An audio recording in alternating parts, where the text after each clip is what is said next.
Airport এসে বলবেন এটা ঠিক আছে বলে জোটানো চলে হয়ে গেছে, পরে এসে কি আপনি চেঞ্জ করে নিয়ে যাবেন। এগুলো সমস্যা আমাদের অহরহ হয়। এরপরে দেখা যায় আপনাদের বাচ্চার ওই আমাদের একটা খাতা দিচ্ছে না লেখার জন্য, ওই খাতাটা অনেক সময় লেখা শেষ হয়ে গেছে। এরপরে আপনারা যখন লেখা প্র্যাকটিস করে বোর্ডের মধ্যে বলে যে আমার খাতা নাই, খাতা না থাকলে আপনার বাচ্চা শিখবে কিভাবে? অন্তত আপনাদেরকে টেক কেয়ার করতে হবে। আমার বাচ্চার খাতা শেষ হয়ে গেছে, আপনার আরেকটা খাতা দিয়ে আপনার ব্যবস্থা করবেন বাচ্চাকে দেওয়ার জন্য।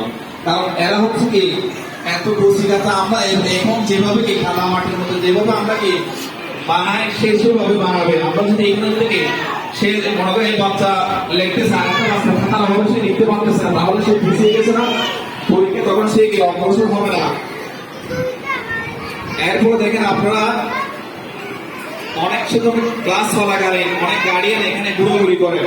আসলে এটা আপনাদের মনে হচ্ছে যেন শুনেন, আপনারা মনে করতেছে এটা আপনাদের